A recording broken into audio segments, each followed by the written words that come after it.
La misma semana he sido testigo de dos exabruptos. Exabruptos, qué gran palabra. Me encanta usar estas cosas.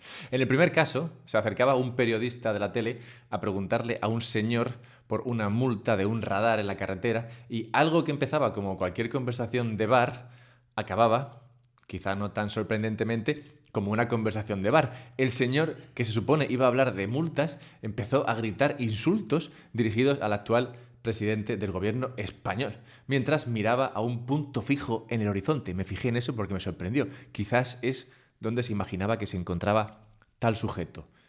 Gracioso, pero incómodo para todos, sobre todo para el periodista, me figuro.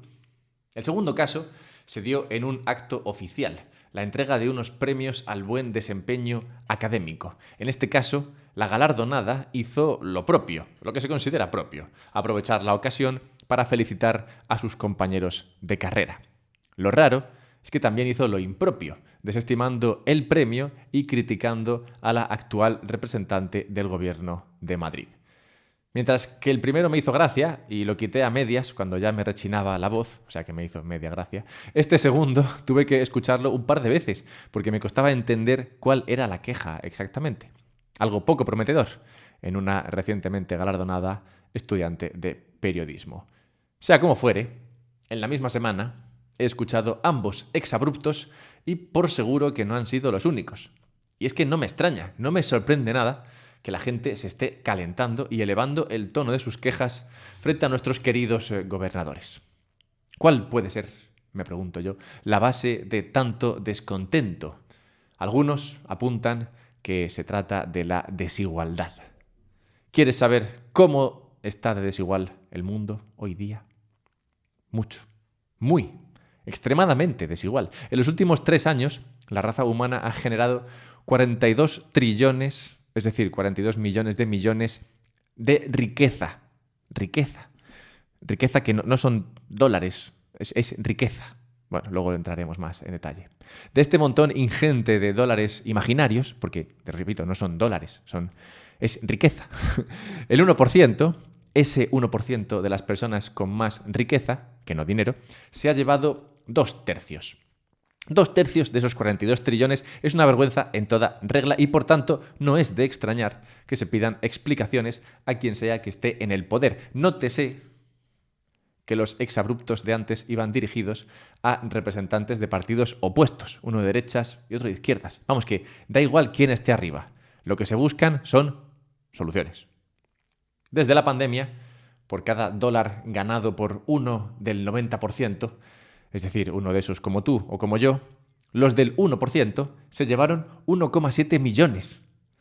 Las fortunas de los 1.000 millonarios se incrementaron en este periodo 2.700 millones al día. Que ya es que se me van los números. Y esto como guinda en una década en la que los ricos se han vuelto generalmente mucho más ricos. Todo esto nos cuenta un artículo reciente preparado por Oxfam. Os sonará, Oxfam es una ONG. Igual habéis recibido un email suyo en el que os pide dinero. Dinero bien pedido, por otra parte, porque mira, ahora podemos estudiar este artículo tan interesante sobre los súper ricos y la brecha económica. 2022, concretamente, fue un gran año para aquellos trabajando en las materias primas, principalmente en alimentos y energía, debido en gran parte a una serie de políticas de dudosa consistencia intelectual en todo Occidente, aunque más en Europa, y a una guerra que, sorprendentemente, se mantiene en el tiempo. Los informes de Oxfam muestran que 95 empresas de alimentos y energía han duplicado sus ganancias durante 2022. Específicamente, estas obtuvieron 306.000 millones en ganancias. Oxfam, en su artículo, las llama ganancias inesperadas. Vamos, que la empresa estaba ahí haciendo lo suyo y de repente, ¡hostias! 306.000 millones. Joder, qué de puta madre. Bien, y de esos 306.000 millones de ganancias inesperadas pagaron un 80% a sus accionistas, a los cuales en su informe llama ricos. Dice precisamente un 80% distribuido a sus ricos accionistas. O sea que si tú tienes acciones de alguna empresa de estas, que podrías tenerlo perfectamente, porque si tienes un ETF o algo así que tenga acciones de un índice, pues de alguna manera eres accionista de alguna de estas, así que Oxfam te llama rico. Eres un rico accionista que ha recibido el 80% de esos 306.000 millones inesperadamente ganados. Así que como eres rico, date una palmadita. De manera similar a como le ocurría al señor ese de la multa, con el que he comenzado hablando, el del radar y el exabrupto, el que escribió esto de Oxfam se va calentando a medida que va escribiendo y comenta a continuación de esas ganancias inesperadas que las ganancias corporativas excesivas han impulsado al menos la mitad de la inflación en Australia, Estados Unidos y el Reino Unido. Realmente he de decir que no me están ayudando nada los de Oxfam. Yo quiero presentar aquí mi argumento sobre la desigualdad. ¿Hay desigualdad? Sí. Ahora, hay tantas tonterías en esa frase de Oxfam que no me extraña que tengan que ir pidiendo dinero y no ganándoselo. A ver, ¿qué son ganancias excesivas? ¿Dónde empieza la ganancia ok y dónde empieza la ganancia excesiva? Si una empresa... Ay, es que me caliento. Si una empresa gana excesivo dinero, está bien, porque otra empresa también querrá participar de esas ganancias supuestamente excesivas y para ello ofrecerá lo mismo que está dando tan pingües beneficios, gran palabra, a la primera empresa y al haber más oferta bajará el precio de lo que sea que la gente demanda tanto y por eso da tanto dinero. En definitiva, al final lo que habrá es más de lo que la gente quiere y a mejor precio, lo cual es guay. Igualmente, un breve comentario he de hacer a este respecto sobre los ricos de 2022. Decía que venían del sector energético y alimentario. Bien, estos dos sectores son horribles. Son industrias con márgenes bajísimos. Hace poco hablaba Rayo de... Bueno, Rayo se pasa el día hablando de Mercadona, pero el pobre es que no le queda otro remedio. Y hace poco explicaba o comentaba sobre el margen de beneficio de Mercadona, que gana algo así como más de medio céntimo de margen por cada euro vendido, lo cual es una miseria. Y la energía... El sector de la energía igual se pasa 2 décadas malas en las cuales apenas gana un duro por cada década buena. O sea, si no tuviesen estos dos sectores un buen año de vez en cuando, es que ni siquiera existirían. O sea, ¿para qué te vas a meter ahí si no se gana nada?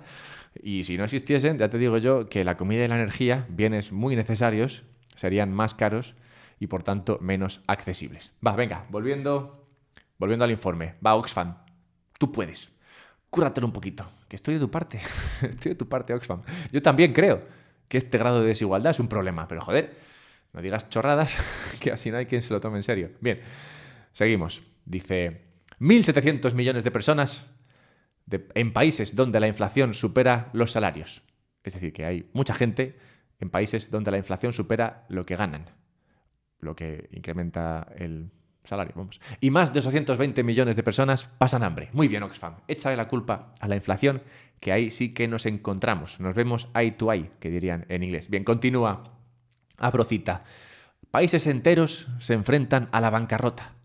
Y los países pobres ahora gastan 4 veces más en pagar deudas a acreedores ricos que en atención médica.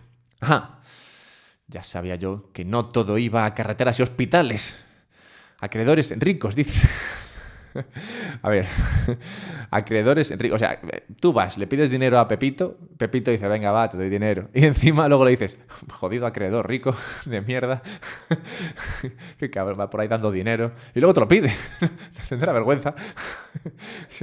A ver, que es verdad que la deuda es muy mala.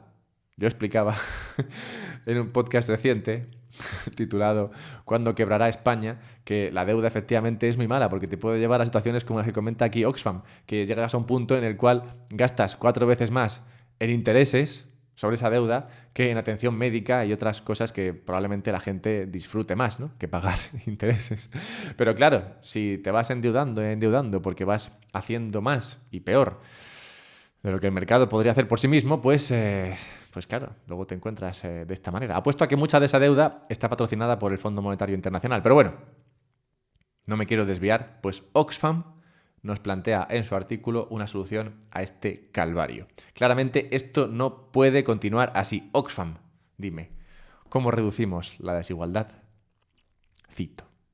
Oxfam está pidiendo un aumento sistémico y de gran alcance de gran alcance, en los impuestos de los súper ricos para recuperar las ganancias de la crisis impulsadas por el dinero público y la especulación. Espérate, cierro cita, espérate, no te lances en tus conclusiones, que me parece que parte de razón tiene aquí el becario de Oxfam. Nos explica además que, abro cita, en todo el mundo ahora solo 4 centavos de cada dólar proveniente de impuestos viene de los impuestos sobre el patrimonio. Cierro cita. Con el tema, ahora sí, ¿verdad? Con el tema este de impuestos al patrimonio se complica la narrativa. Pero bueno, lo de antes me ha gustado.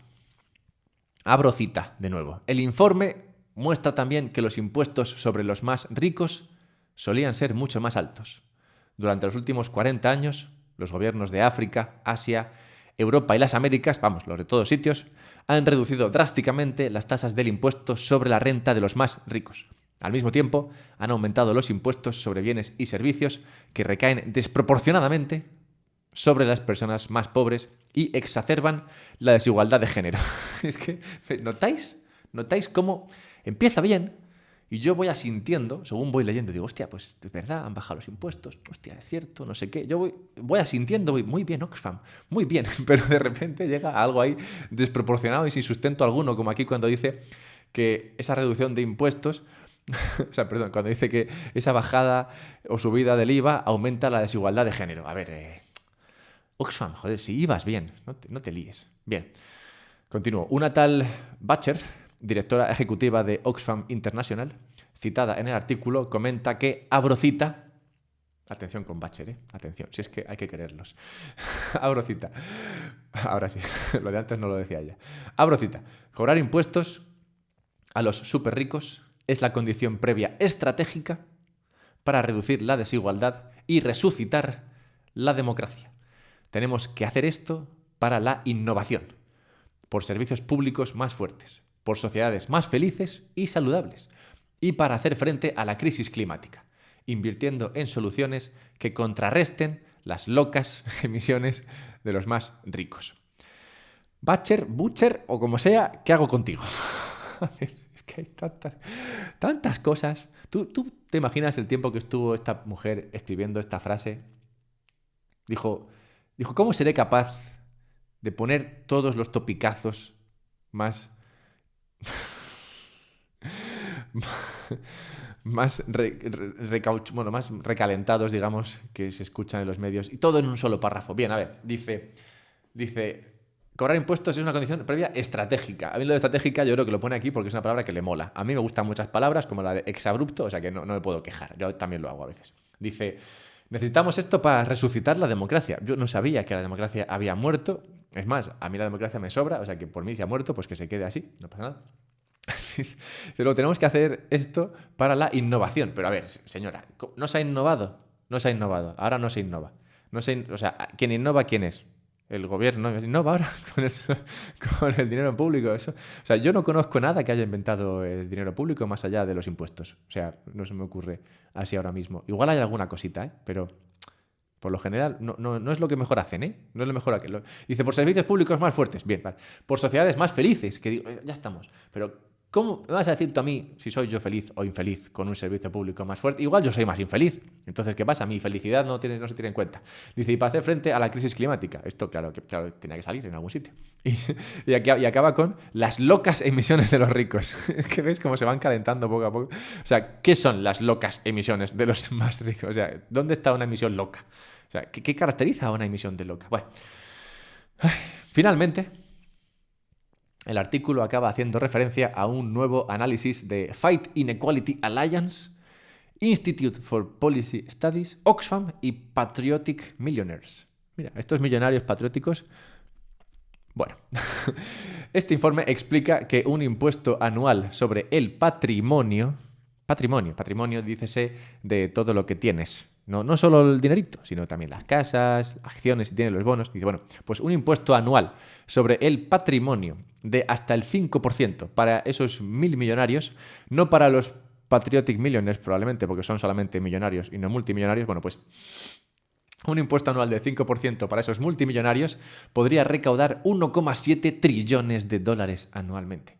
1,7 millones de millones. Y con esto, dice el informe, podría ayudar a 2.000 millones de personas a salir de la pobreza. Financiar un plan de 10 años, ni uno más ni uno menos, para acabar con el hambre. Apoyar a los países más pobres que están siendo devastados por los impactos climáticos, eso sí, que no falte, y brindar atención médica y protección social universales para todas las personas que viven en países de ingresos bajos. La verdad es que yo, francamente, leo esto y es que digo, es que ni se esfuerzan. O sea, esforzaos un poco en que suene realista. O sea, que un plan de 10 años, protección social, ¿eso qué es? No sé, aceras de caucho para que no me haga daño. No entiendo. Bien. A pesar de los intentos de Oxfam de echar por tierra lo que en la base es para mí un problema preocupante, voy a correr un tupidísimo velo sobre las supuestas causas de la inflación, que dicen ellos, y lo que lograrías con esos supuestos 2 trillones y centrarme en lo importante. ¿Hay desigualdad? ¿De dónde viene?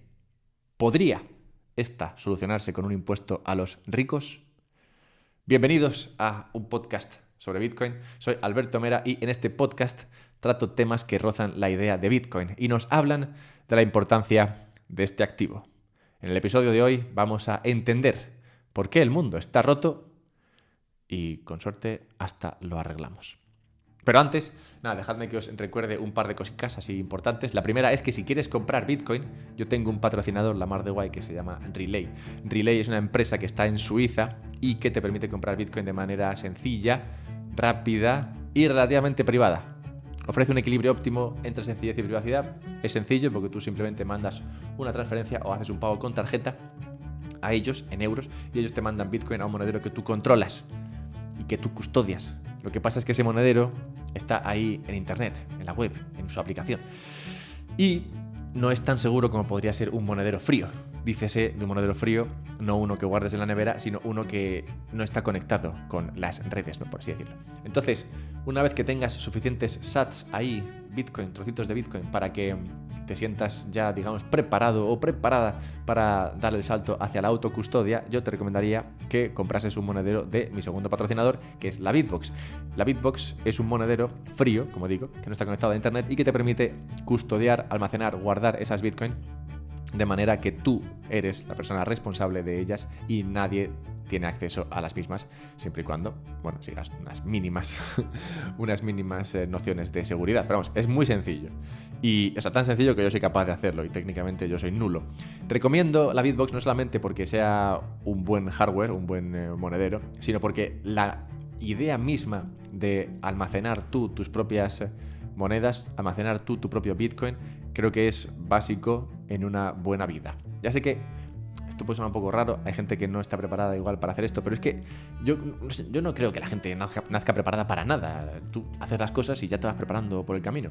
Y cuando custodias tu dinero, asumes esa responsabilidad que te da poder. Te da poder porque la responsabilidad es poder, igual que el poder te da responsabilidad, como le decían a Spiderman. Me encanta esta idea y no dejaré de repetirla, por mucho que os sangre los oídos cada vez que la escucháis. Bien. Vamos ya con la idea de desigualdad. Empecemos con la cuestión de la desigualdad. ¿Cómo ha ocurrido esto de que se hayan generado 40 trillones, como decía el informe, de dólares en riqueza y 2/3 de esto hayan caído en manos de los más ricos? Y, más aún, ¿quiénes son los más ricos? Empecemos con esta última, que es más sencilla. Empecemos por lo fácil. Todos sabemos quiénes son los ricos riquísimos. Estos son los Elon Musk de la vida, los Juan Roig, Amancio Ortega. Esos, los muy ricos de hoy, salen en las revistas, se meten con ellos en las redes sociales. Conocemos quiénes son porque son ricos hoy. Ahora, es preciso apuntar que ser rico hoy no te hace rico para los restos, que diríamos. Dentro de los muy ricos, como dentro de cualquier otro club medianamente interesante, hay mucha rotación. Entran unos y salen otros, a veces en cosa de días. Para seguir, y esta parte es interesante en tanto en cuanto salía repetidamente en el informe de Oxfam, ricos no son aquellos que ganan mucho dinero. Nadie entra en ese 1% por tener un sueldo alto. Ahí solamente llegas si tienes propiedades que pueden subir de valor y volverte rico, entre comillas, en papel. Si recordáis el podcast que hice sobre FTX y su implosión, ahí se explicaba bien este concepto. FTX tenía unos tokens que tenían un precio en mercado. Los precios en los mercados se marcan con el último intercambio. Si yo te acabo de comprar un token de FTX por $1, el precio de todos los tokens pasa a ser $1.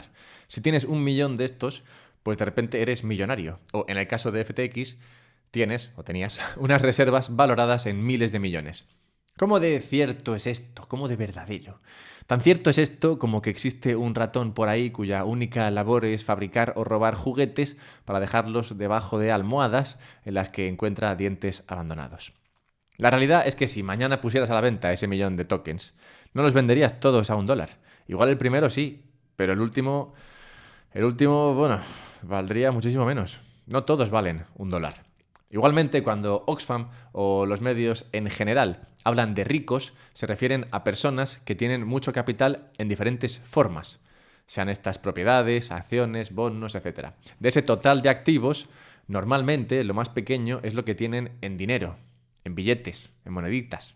Y esto porque los billetes, el dinero efectivo, es muy mal almacén de valor, ya que la inflación los hace perder atractivo.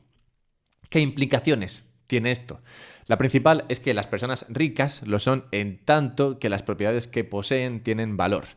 Si en algún momento ese valor cae, su riqueza lo haría en la misma medida. Si eres muy bitcoinero y tienes gran parte de tu ahorro en este activo, probablemente habrás experimentado esto en tus propias carnes. Habrás visto cómo, si tienes todo tu ahorro ahí en Bitcoin, Bitcoin se sube a 60.000 y tú, Dios santo, soy millonario. Bitcoin se cae a 10, 15 y dices, Dios santo, soy pobre. ¿Ves? Eso es patrimonio que sube y baja. Vale. Una implicación secundaria, pero muy importante, a la luz de la cuestión esta de meterle impuestos a los ricos, es precisamente que los ricos no tienen por qué ganar dinero, entre comillas.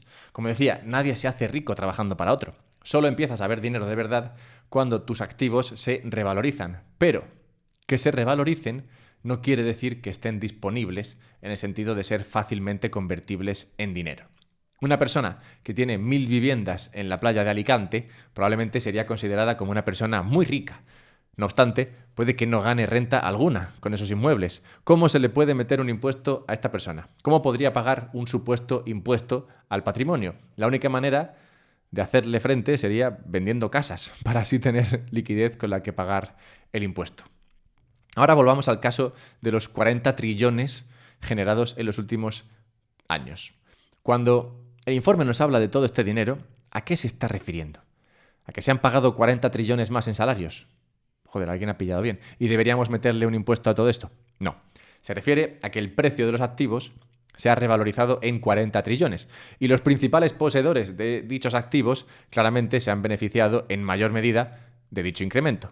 Metámosle ese impuesto que decían todos esos tipos, ese impuesto del 5%. Ese impuesto del 5% sobre esos 40 trillones serían unos 2 trillones de nada.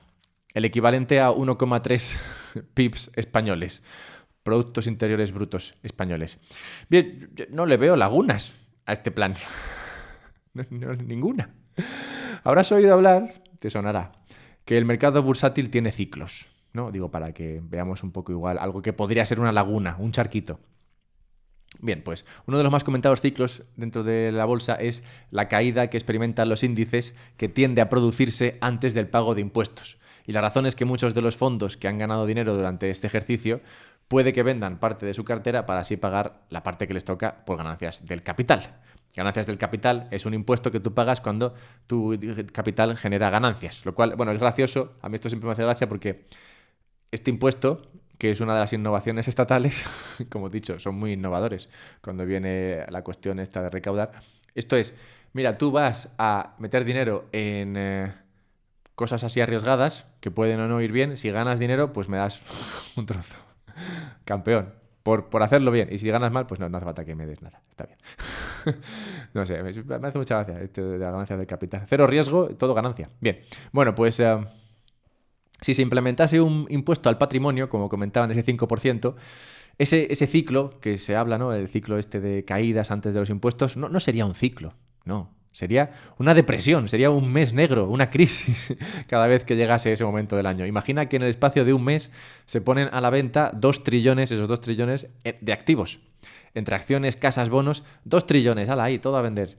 El mercado, para que te hagas una idea, el mercado bursátil global el global, todo el planeta, tiene una valoración teórica, recordemos, de 110 trillones. O sea que más o menos cada año, cuando lleguen los impuestos, habría que vender entre el 1 y el 2% de todas las acciones del planeta para pagar este impuesto. Porque claro, tú no vas a pagarle con acciones de Apple, lo que le pagas es con dinero, que para eso lo hicieron moneda de curso legal. Y por eso está, se supone.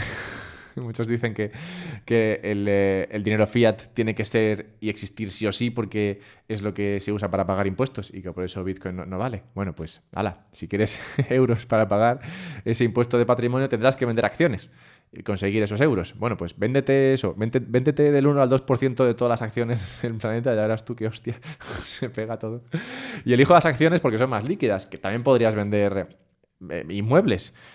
En inmuebles, eso sería el 0,8% de todo el valor de todos los inmuebles. O sea, que tendrías que vender, pues, bueno, eso, el 0,8% del valor de todos los inmuebles del planeta. Eso antes de los impuestos para poder pagar los impuestos. Fíjate tú qué mercado tendríamos más divers. Recordemos el caso de FTX otra vez. E imagínate la hostia que se pegaría todo cada año, antes de los impuestos, entre los que venden porque tienen que pagar impuestos, porque son ricos, y los que venden porque saben que los ricos van a tener que vender y entonces se adelantan y venden antes. O sea que ya no es que solamente vendas el 1 o el 2% de las acciones, lo que venderías, pues se vendería pues el 5 o el 10% de todas las acciones, se tendrían que vender cada año para hacer frente a esta gran idea. Piensa además que si a ti, por ejemplo, te toca pagar 1 millón de impuestos por tu patrimonio y lo tienes todo en acciones de tu pequeña empresa, antes hablaba del caso, ¿no?, del que lo tiene en Bitcoin, pero imagínate, Bitcoin es muy líquido, Bitcoin tú puedes cambiarlo por euros en cualquier momento, pero imagínate que lo tienes en acciones de tu pequeña empresa que no cotiza en bolsa, porque no te sale a ti por ahí. Entonces tienes una empresita y no te cotiza en bolsa, pues como cualquier pyme, y tienes todo tu patrimonio ahí. Y por ese patrimonio tienes que pagar 1 millón. ¿Cómo lo haces? Tendrás que vender de alguna manera parte de tu empresa a alguien, tendrás que ir ahí casa por casa. Oye, ¿quieres un trozo de mi empresa? Ya, es que no cotiza, pero bueno, tú me firmas aquí y yo te vendo un trozo de mi empresa, va muy bien, somos muy currantes y nada, y ya está, y así me das dinero y así puedo pagar aquí a la hacienda, que tú estás la hacienda fatal. O sea, mírate el pifostio que tienes que montar para pagar el impuesto. Y al hacerlo, estarías reduciendo mucho el valor de tu patrimonio. O sea que efectivamente estarías pagando siempre mucho más de lo que deberías. Y he puesto el ejemplo ese de la pyme. Claro, la pyme podríamos argumentar que no entra dentro del caso de los mega ricos, pero esto no es así, porque hay muchas empresas que no cotizan en bolsa, que son ilíquidas, pero que valen millones. Mira el Corte Inglés, por ejemplo. Tú no puedes vender fácilmente acciones del Corte Inglés, no tienen un precio de mercado. Tendrías que estar ahí cada año tratando de encontrar compradores a un precio que muy probablemente sea mucho peor que el que encontrarías en un mercado. Y todo esto para pagar el impuesto de marras. Esto debería darnos solo unas pocas claves sobre lo inútil y potencialmente peligroso que sería tratar de implantar cualquier tipo de gravamen sobre el patrimonio. Alguno habrá que tenga un plan sumamente bien planteado, que explique cómo esto se puede hacer bien, para que paguen solo los que tienen que pagar y no se afecte a nadie más. A ver, que todos tenemos sueños, hay que dejarles. Piensa además que si el país X implanta algo como esto, inmediatamente está castigando la inversión en todos los activos de su país y les costará mucho más acceder al dinero necesario para lanzar negocios, llevar a cabo proyectos, etc. Esto, yo creo que por aquí iba lo de Oxfam cuando decía: hago un llamamiento a todos los países a que hagan esto. Claro, porque si haces un llamamiento solo a 3 o 4 países e implementas este tipo de impuesto, pues claro, lo que estás diciendo, oye, no inviertas aquí. Invertir aquí es una mierda, porque vas a tener que pagar unos impuestos muy raros, que no va a haber manera de hacerlo fácil, entonces vas a tener que vender parte de lo que has ganado con esa inversión. Y una parte que igual no puedes ni siquiera vender fácilmente. Total, que estarían claramente desincentivando que entrase dinero en su país. Y esto, como vemos, tiene un impacto muy importante en las economías. Lo podemos ver incluso sin que exista un impuesto tan extraño, ¿no?, como este de la ganancia del patrimonio. Y es que, por ejemplo, el caso de Irlanda-España, tenemos ahí 2 países, uno en el cual hay unos impuestos más altos y hay uno en el cual los impuestos son más bajos, y podemos ver que en uno entra mucha inversión y en el otro no entra tanta. Te puedes imaginar cuál es cuál. En este sentido, el informe de Oxfam se hacía eco de una situación histórica que resulta interesante y altamente atractiva para aquellos que apoyan un incremento de los impuestos a las clases altas para reducir la desigualdad. Este es lo ocurrido tras la Segunda Guerra Mundial. En este periodo, los impuestos a la renta estaban por las nubes, en torno al 80-90%, y al tiempo, mientras estaban esos impuestos confiscatorios, se creció mucho, la economía creció mucho.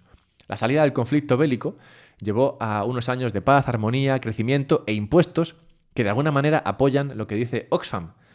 Si fuimos capaces de tener estos impuestos y funcionar, ¿por qué no repetimos?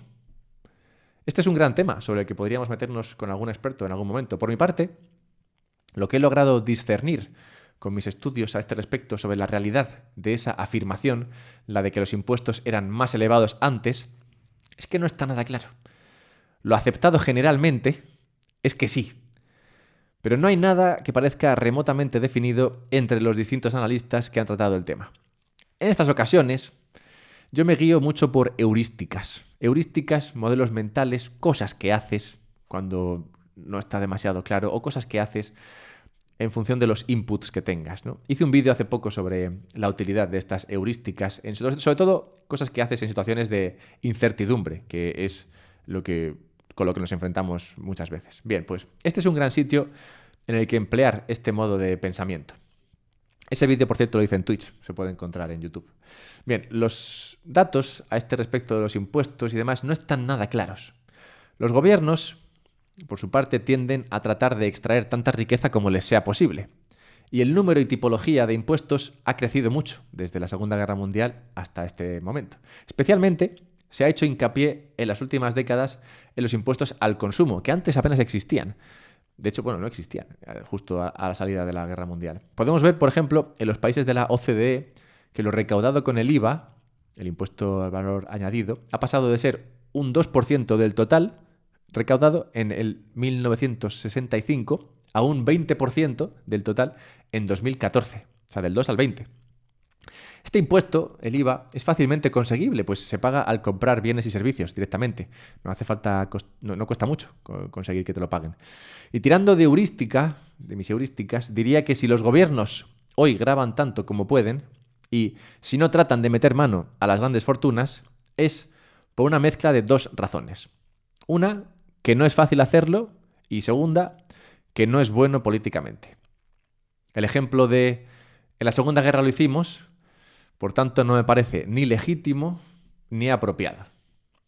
En cuanto a la idea de que no es fácil grabar la riqueza de los muy ricos, ese primer punto que comentaba, que no es fácil hacerlo, encontramos además que no es tan solo una cuestión técnica la que lo impide, como hablaba antes del tema del patrimonio. En muchos casos es algo muy terrenal. Prácticamente la totalidad de sociedades muestra en sus encuestas que los impuestos a los ricos son algo muy popular, más que la Coca-Cola. En Estados Unidos, donde más datos hay, siempre sale, no falla, siempre sale que los impuestos a los ricos es algo que una mayoría ve bien. Normal, por otra parte, pues la mayoría siempre es la que no es rica. No obstante, cuando sales de las encuestas a pie de calle y entras en las votaciones, resulta que no sale eso. Cuando la gente va a votar a los diferentes partidos políticos, nunca ganan aquellos que tienen un plan de impuestos agresivos. Incluso cuando ganan los que se supone que quieren esto, descubres que no lo hacen, que no, se van ahí a perseguir a los ricos o a los no ricos y les meten ahí superimpuestos. Siguiendo en Estados Unidos, el presidente que más hizo por subir los impuestos, es que esto es un poco loco, pero el presidente que más hizo por subir los impuestos a los ricos desde Clinton y Obama, ambos muy queridos por el mainstream, fue curiosamente Trump. Trumpy. Esto no es algo que salga en la narrativa típica, pero cuando Trump estaba en el poder, impulsó un límite a las deducciones fiscales por la compra de casas y el pago de intereses, que efectivamente lo que hacía era incrementar los impuestos de los ricos, que son los que más se gastan en casas y pago de intereses, y por tanto son los que más se deducían, hasta que Trump les metió ese límite a las deducciones. Esta deducción, denominada SALT, S-A-L-T en los medios, es una que el partido de la derecha americano, los republicanos, buscan siempre eliminar porque favorece principalmente a los ricos del partido de la izquierda, los demócratas.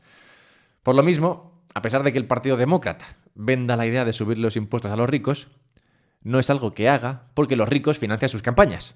No vas a darle caña al que te da de comer. Siguiendo con mis buenos modelos mentales y los datos puros, podemos observar que los que acaban pagando la fiesta en términos impositivos son las clases medias, por mucho que se diga.